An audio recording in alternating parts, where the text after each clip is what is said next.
মালদার ইংরেজ বাজারের মহদীপুর স্থলবন্দরের মাধ্যমে বাংলাদেশের বহু মানুষ ভারতে আসতেন বিভিন্ন কাজের উদ্দেশ্যে।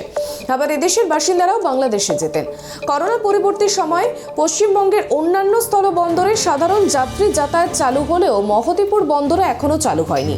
এতে একদিকে যেমন স্থানীয় রপ্তানিকারকদের লোকসানের মুখে পড়তে হয়েছে, অপরদিকে দুই দেশের বহু মানুষ সমস্যায় পড়েছেন। করোনা পরবর্তী সময় মহদীপুর স্থলবন্দর দিয়ে শুধুমাত্র পণ্যবাহী লরি যাতায়াতের ছাড়পত্র দেওয়া হয়েছে, কিন্তু যাত্রী পারাপারের অনুমতি না থাকায় পণ্যবাহী যাতায়াতের পরিমাণ অনেকটাই কমে গিয়েছে, এমনটাই দাবি রপ্তানিকারকদের।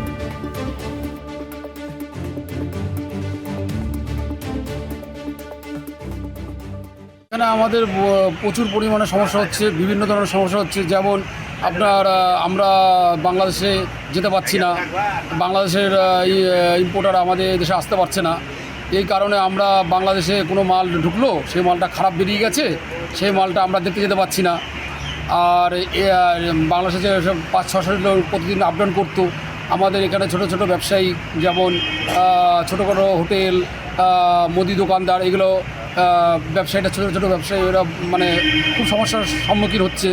হ্যাঁ, তা প্রশাসনের কাছে আমার বিনীত নিবেদন, যাতে আমরা এর আগে অনেক মিটিং করেছি, অনেক জায়গায় বলেছি, বক্তব্য করেছি, চিঠি চাপাটি দিয়েছি, অনেক কিছু করেছি, কিন্তু এটার ব্যাপারে কেউ সবাই উদাসীন হয়ে পড়ে আছে। গত 2020 সালে যখন করোনা হয়, সেই করোনার সময় থেকে পশ্চিমবাংলার সমস্ত বর্ডারই বন্ধ হয়েছিল। সেই সঙ্গে সঙ্গে আমাদের এই মহদীপুর বর্ডারেও প্যাসেঞ্জার যাওয়া আসা বন্ধ হয়েছিল। কিন্তু সমস্ত বর্ডার এখনও পর্যন্ত খুলে গেলেও আজও পর্যন্ত মহদীপুর বর্ডার আমাদের প্যাসেঞ্জার যাতায়াতের জন্য খুলেনি। তার জন্য আমরা যত সমস্ত লোকাল ব্যবসায়ী আছি, আমাদের প্রচণ্ড ক্ষতিগ্রস্ত হচ্ছি আমরা। কারণ আমাদের যে মাল এক্সপোর্ট হয় সেটা বাংলাদেশে বিভিন্ন রিপোর্ট দেয়। আমাদের পাসপোর্ট যদি চালু থাকতো, আমরা সেই পাসপোর্ট ইস্যু করে গিয়ে আমাদের মালগুলো দেখে আসতে পারতাম। এতে আমাদের ব্যবসার অনেক ক্ষতি হচ্ছে।